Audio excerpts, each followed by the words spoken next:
Glória a Deus. Meus irmãos, a paz do Senhor. Aproveitado que os irmãos estão em pé, abra as vossas Bíblias no livro de Romanos. Romanos capítulo 5, enquanto os irmãos localizam. Externo a Deus a gratidão de poder estar aqui com os irmãos nessa noite. Louvar a Deus pela vida do nosso pastor, Bispo Ides, Bispo Neuza. Obrigado pela oportunidade, pela confiabilidade. Louvar a Deus pela vida de cada um dos irmãos, bispos-pastores que estão aqui. Tenho certeza que hoje é uma noite oportuna de nós ouvirmos uma porção da palavra. Romanos capítulo 5, quem achou, diga amém. Nós vamos ler o verso 12, depois o 16 e o 17, assim está escrito. Pelo que por um homem entrou o pecado no mundo, e pelo pecado a morte, assim também a morte passou a todos os homens, por isso que todos pecaram. Verso 16, e não foi assim um dom como a ofensa, por um só que pecou, porque o juízo veio de uma só ofensa, na verdade, para a condenação, mas o dom gratuito veio de muitas ofensas para a justificação. Porque, se pela ofensa de um só a morte reinou, por esse, muito mais nós os que recebemos a abundância da graça e o dom da justiça reinarão em vida por um só, Jesus Cristo. Tome seu assento, glorificando aquele que vive e reina para todo sempre. Paulo, ao escrever o livro de Romanos, de uma forma magistral e peculiar, que somente Paulo poderia ter essa capacidade, Paulo vai desvincular muitos preceitos, tradições, que sobrecarregava, de certa forma, a humanidade. Talvez, se nós pudéssemos colocar algum tema central no livro de Romanos, eu colocaria o tema de justiça e juízo. Porque este tema em específico, poucos de nós conhecemos e poucos de nós o dominamos, e é o pouco que sabemos, fazemos uma baita confusão entre juízo e justiça. Paulo vai citar dois homens, o primeiro, Adão, e o último Adão. Jesus não é o segundo, porque não haverá um terceiro. Jesus é o último Adão. Paulo vai citar então que o primeiro Adão pecou. Como a humanidade estava toda em Adão, também dependia de Adão a justiça ou o juízo da humanidade. Se Adão tivesse obedecido e não tivesse pecado, sobre a humanidade a justiça estaria estabelecida. Mas bem sabemos que o homem peca. Através do pecado entra então o juízo, e o juízo ganha força, e o salário agora deste pecado é a morte. Uma vez que o homem pecou, Deus agora estabelece o juízo. Quando nós percorremos os primeiros 1000 anos da humanidade, que foi o período mais negro, Deus tem que resetar a humanidade através do dilúvio, salvando ali Noé e a sua família. Quando nós chegamos em Abraão, quando Deus ali pede o seu filho, no capítulo 22, e que nós sabemos que Abraão sobre o monte Moriá, e quando ele vai imolar o seu filho, o anjo brada dizendo que não tinha mais necessidade, tinha um cordeiro. Esse cordeiro foi colocado no lugar de Isaac. Desde esta época e deste ato, Deus estabeleceu um princípio, que para haver expiação do pecado do homem, alguém deveria derramar um sangue. No caso de Isaac, foi o cordeiro. Deus agora levanta um mediador chamado Moisés. Moisés, ele agora escreve a lei. E Paulo vai dizer em Romanos, qual que foi o objetivo da lei? Foi para trazer vida e força ao pecado. Ora, se o pecado trazia morte, nos primeiros milênios da humanidade, as pessoas só pagavam seus pecados quando morria. Então o que Deus fez? Deus traz a lei. E o que a lei fazia? A lei trazia o preço, o juízo de imediato. Pecou, tem que pagar pelo pecado. Alguns pecados a pessoa pagava com a sua própria morte. Porém, como Deus sempre trabalhou com a graça, Deus estabeleceu as ofertas. E o que as ofertas faziam, Bispo Ides? As ofertas eram a porta emergencial que apontava, pastor Henrique César, para Jesus. Então Deus estabelece o tabernáculo, depois Deus estabelece o livro de Levítico. E o que é Levítico? É o livro onde as ofertas eram apresentadas. Dessas ofertas, por exemplo, quando alguém pecava, ele tinha que levar um animal. E o que eu acho interessante é que, dependendo do tipo de transgressão, um cordeiro era levado. Então, o ofertante chegava no átrio e ele levava e entregava na mão do sacerdote auxiliar o cordeiro. O sacerdote não olhava para o ofertante. O papel dele era avaliar a condição do cordeiro. Isso demandava alguns minutos. Depois que o sacerdote, pastor Samuel, fazia a perícia no animal, ele dizia para o ofertante: o animal está apto ao sacrifício. Agora, o ofertante pegava suas mãos, colocava na cabeça do animal, fazia uma oração de confissão.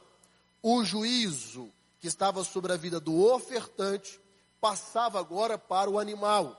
O ofertante, ele poderia ir embora para sua casa, feliz e alegre. Já o animal não sairia mais do átrio com vida. Nós temos um hino na nossa harpa cristã, e é muito bonito por sinal, dizendo que nós temos que olhar para o Cordeiro de Deus. A gente constantemente recebe notícias e indagações, e as pessoas perguntam: pastor, o senhor viu quem caiu? E a minha resposta sempre é essa: eu estou de olho no Cordeiro de Deus. O ofertante chegava todo arrebentado pelos seus pecados, Bispa Neuza, mas o sacerdote olhava para o Cordeiro.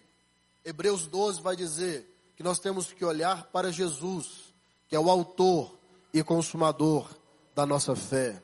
Querido, não queira ficar olhando a vida do seu irmão, porque ele é o ofertante. Agora tem um Cordeiro que não pecou, ele é justo, ele é santo, e os nossos olhos têm que estar nele. Por essa razão eu te convido essa noite a você adorar, a você olhar para o Cordeiro. Quando alguém chegar para você e falar: sabe quem caiu? Você vai dizer: eu não sei quem caiu, mas eu sei que o Cordeiro de Deus, aleluia, glória a Deus. Pois bem, quando o ofertante colocava suas mãos, o animal tinha que morrer. Então o ofertante ia embora, feliz, abençoado, mas alguém morreu no seu lugar, por causa do juízo, que era por causa do pecado. Logo, todo o Antigo Testamento, Deus teve que trabalhar com juízo, e que para a sua justiça fosse manifesta, muitos animais foram sacrificados em prol da humanidade. Mas há um eco na voz de Deus em Oséias, quando ele diz: eu estou cansado de sangue de animais, de ovelhas e de bode. Esse eco ecoou pela eternidade, até os dias que Jesus nasceu, o que Paulo chama de plenitude dos tempos. Deus enviou o seu Filho. E o que eu acho mais lindo é que quando Jesus vai começar o seu ministério, que ele vai ser batizado por João, João olha e diz: eis o Cordeiro de Deus. Esse Cordeiro aí, ele não só perdoa, mas João está dizendo: eis o Cordeiro de Deus que tira o pecado do mundo. Quando João verbaliza que Jesus é o Cordeiro, os olhos de Deus passam a acompanhar os seus filhos, o seu Filho unigênito. E o que eu acho mais lindo é que os religiosos da época, por exemplo, em João capítulo 8, eles pegam a mulher em ato de adultério. E eles cometeram um erro, dentro da sua teologia ignorante, foi de levar a mulher para o Cordeiro. Quando eles levam a mulher para o Cordeiro, eles dizem: pela lei, tal tem que ser apedrejada. Só que o Cordeiro não veio para condenar a princípio. Ele está adiando o Cordeiro entende: o meu papel é absolver, o meu papel é tirar o juízo, o meu papel é oferecer o perdão, o meu papel é oferecer a justiça. E eles dizem: Senhor, pela lei tem que morrer apedrejado. E o Senhor, o que o Senhor fala? Jesus quebra o orgulho religioso dizendo: aquele que não tem pecado, que atire a primeira pedra. Olha a palavra de Jesus. Ele falou: aquele que não tem, porque em toda lei, nenhum animal tinha o poder de tirar o pecado do homem. O animal só cobria, só espiava. Jesus está dizendo: aquele que não tem, ele está dizendo: se vocês for igual a mim, que não tem nenhum tipo de pecado, vocês podem apedrejar. E a Bíblia diz que todos deixaram suas pedras, porque todos estavam e tinham pecado. Fica só o Cordeiro e a mulher. E ele diz: aonde estão os teus acusadores? E ela diz: Senhor, não tem ninguém. E ele diz: então vais e não peques mais. Jesus sabe que para ele não tinha substituição, mas para a mulher sim, porque ele era o Cordeiro de Deus. Palavra de Deus para alguém aqui. Eu acredito ainda no sangue deste Cordeiro, que até o dia 31 de dezembro deste ano, você vai fazer um culto de ação de graça na sua casa, porque aqueles que estão afastados serão alcançados pelo sangue do Cordeiro. Aqueles que se desviaram serão reconduzidos ao rebanho. Fica tranquilo, eu não sei quantos anos você está orando para Deus salvar alguém na sua família. Este Cordeiro ainda salva, perdoa. Este Cordeiro ainda cura, batiza com o Espírito Santo, e em breve virá buscar uma igreja que foi lavada pelo seu sangue. Alguém crê nisso? Glorifique o nome do Senhor. Pois bem, se por um Adão veio o juízo, pelo último Adão tem que entrar a justiça. Só que para a justiça ser estabelecida, alguém tinha que pagar pelo juízo, não de uma pessoa, mas de toda a humanidade. Quando Jesus está no Getsemane, fazendo aquela oração, ele faz um pedido ao seu pai, dizendo, se possível, passa de mim este cálice. O que era o cálice? Era o juízo. Esse juízo era de toda a humanidade. E Paulo vai dizer em Romanos, que o juízo que Adão introduziu no mundo pelo pecado, recaiu até sobre nós, que não pecamos à semelhança dele. Logo, o juízo que Jesus está dizendo no Getsemane, eram os meus pecados, eram os seus pecados. Ele está dizendo, Deus, Pai, se possível, passa de mim esse cálice. Aí eu uso a minha imaginação santificada. Quem sabe o diabo nas regiões celestes está dizendo, ele vai desistir, ele não vai suportar, ele vai entregar os pontos, mas ele termina a fala dizendo, todavia, palavra bendita foi essa, todavia, cumpra a tua vontade, todavia, cumpra o teu querer.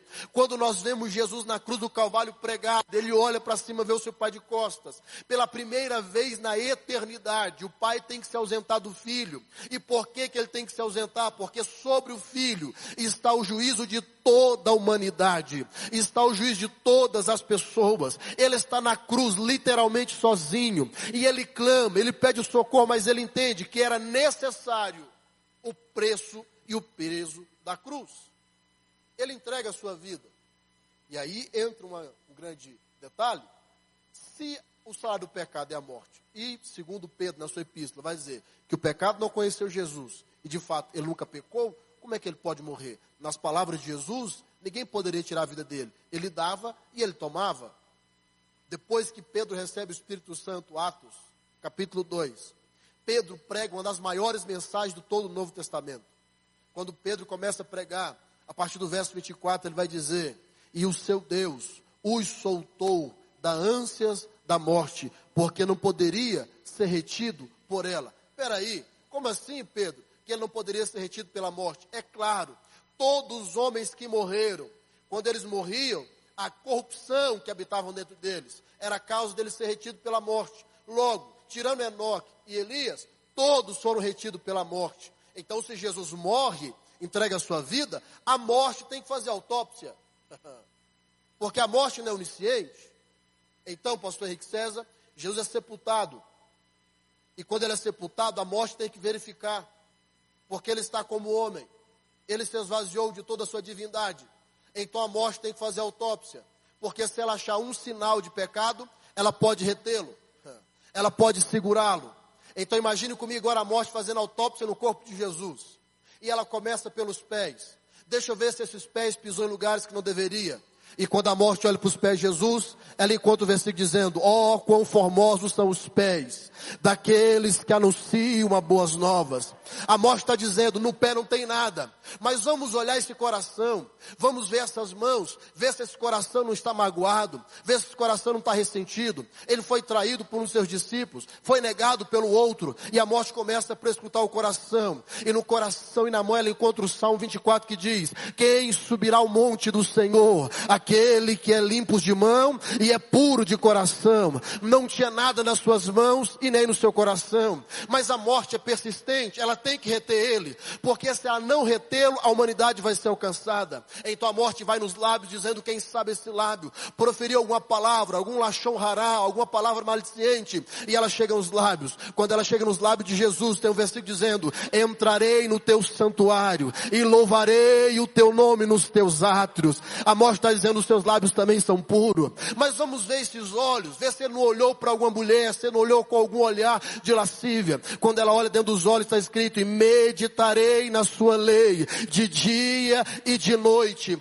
Penso eu, queridos, que há um desespero nas regiões celestiais. Os demônios estão dizendo, não é possível que este homem não pecou. Não é possível que você não encontre nada, morte. Você tem que segurar, você tem que reter, porque há um prêmio na lei. E o prêmio da lei era, aquele que cumprisse toda a lei, poderia voltar à vida. Parece que eu vejo um desespero em Satanás dizendo, se ele vencer a morte, ele vai vencer o inferno, ele vai vencer o aguilhão, não haverá mais juízo sobre a humanidade. E a morte começa a procurar, não acha nada. Penso eu que a morte grita dizendo, olha, este homem é justo. Aleluia. Ora, se não tem nenhum pecado neste homem, a morte não pode retê-lo. Então começa o terceiro dia. No primeiro dia da semana, num dia como hoje, a Bíblia diz que Jesus ressuscita. Eu acho isso aqui muito lindo. Quando ele ressuscita, há um grito pela eternidade dizendo, o preço pelo juízo está pago. Paulo em Gálatas vai dizer que ele pegou a cédula que era contra nós e cravou na cruz. Ou seja, o juízo que era contra nós, ele está dizendo, agora está pago. O juízo está pago. A dívida está paga. A sentença foi paga. Agora aqueles que estiverem em mim passarão do juízo para a justiça. E eu termino agora essa palavra. Quando ele ressuscita, meu amigo Antônio, ele ressuscita para nossa justificação. Agora você entende Romanos 8, quando Paulo diz que aquele que está nele não tem nenhuma condenação. Eu estou pregando para homens e mulheres que foram justificados por Cristo Jesus, nosso Senhor. Quando ele ressuscita, aí Paulo termina o texto que eu li. Se por um Adão entrou o juízo e a morte reinou, o último Adão trouxe a justiça. Muito mais reinaremos agora, na abundância da graça. Os versículos posteriores deste capítulo vai dizer, porque aonde abundou o pecado, aonde abundou o juízo, aonde abundou a morte, superabundou a graça, superabundou a justiça. Queridos, descansa o teu coração. Eu venho nesta noite ser profeta de Deus sobre a tua casa. Eu acredito que você e a sua casa serão salvos. Deus vai tirar a sua família debaixo desse juízo. Eu não creio que os seus serão para a perdição. Fica tranquilo, Deus fará obra de salvação na sua família. E você vai estar em volta da sua mesa e vai dizer, Deus salvou, Deus trouxe de volta, Deus nos devolveu a justiça. Quem crê nisso, glorifique o nome do Senhor. Pois bem, termino agora. Quando ele ressuscita, agora nós somos justificados. Quando você aceita Jesus, você sai do juízo e entra na justiça. E aí tem um texto que eu acho lindo em Hebreus, capítulo 2, que vai dizer que ele não tem vergonha de chamar-nos de irmãos. Aleluia. Aleluia. Aleluia. Jesus não tem vergonha de chamar você de irmão. Jesus não tem vergonha de morrer por você. Jesus não teve vergonha de entregar sua vida por você. Jesus não teve pena de poupar a vida dele pela sua. Jesus não ficou pensando duas vezes, ele simplesmente se entregou por amor a você. Então se alegra, se glorie no Senhor, agradeça ao Senhor porque você está em Cristo. Você saiu do juízo e entrou na justiça. Consegue ficar de pé? Conta-se a história de uma família americana. Eram 4 irmãos. E eles tinham um amigo em comum,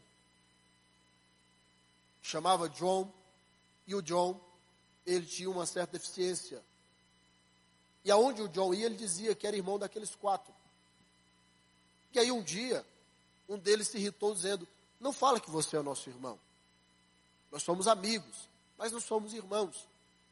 E aí ele entra para uma faculdade de teologia. Quando ele vai formar, a igreja estava lotada. E ele fazendo oração consigo, amigo do John, dizendo: Deus, não deixa o John vir aqui hoje não, senão ele vai aprontar bagunça aqui. E naquele dia, Bispo Ides, o John colocou um terno preto, uma gravata amarela, uma camisa vermelha, uma bermuda jeans, um chinelo havaiana. E o John todo empolgado, porque ele ia ver o seu irmão formar em teologia. E aí no meio do caminho, para a formatura, caiu uma chuva. Ele já estava suado, agora imagina, com terno, suado e agora chovendo. Quando ele entrou na igreja, estava saindo fumaça do John. E aí, enquanto isso, a formatura inicia. E aquele seu amigo, que não gostava de ser chamado de irmão dele, está dizendo: Deus, obrigado, porque o John não veio. De repente, quando ele é chamado para receber o seu canudo, lá atrás da igreja, o John grita, dizendo: meu irmão, estou feliz por ti. A igreja inteira olha para trás. E ele também olha para o pastor Samuel. Naquele momento, ele vai repreender o amigo. E Deus fala para ele: não faça isso. E aí Deus soprou no coração daquele recém-formado em teologia o texto de Hebreus capítulo 2. Ele diz: da mesma forma que eu não tenho vergonha de chamar você de irmão, não tenha vergonha de chamar o John de seu irmão. Eu não sei o que você tem passado, o que você tem vivido, o que você tem sofrido. Mas há um Jesus que está sentado à direita de Deus, que está olhando para cá neste momento. E ele está dizendo: eu não me envergonho de falar que aquela é a minha igreja. Aqueles são os meus filhos. Ali estão os meus irmãos. Eu não sei se você já sofreu a dor da rejeição, mas existe um Jesus no céu que te ama, que entregou a vida dele por você. Fica tranquilo.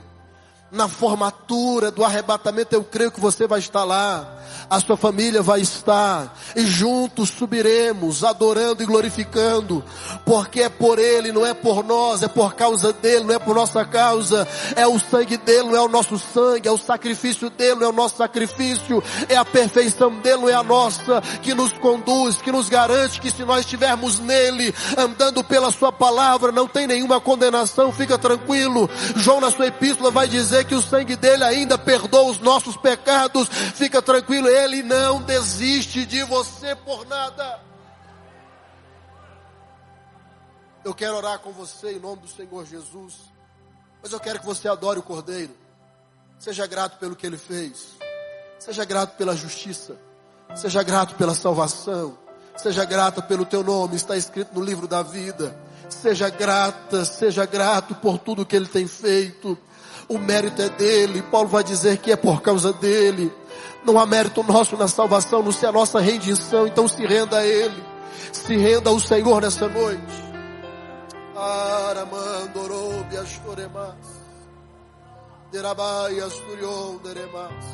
Pai, nós oramos, graças te dou pela sua palavra, graças te dou pelo que foi ministrado. Senhor, em nome do Senhor Jesus, graças te dou pela oportunidade de ler, de pregar a porção da sua palavra. Através da tua justiça nós chegamos ao trono da graça. Através do teu sangue nós declaramos que fomos feitos justos. Por causa da sua morte na cruz do Calvário nós podemos dizer: Maranata, hora vem, Senhor Jesus. Pela sua morte nós podemos levar as boas novas nações da terra. Por isso receba o nosso louvor de gratidão, receba o nosso louvor de rendição.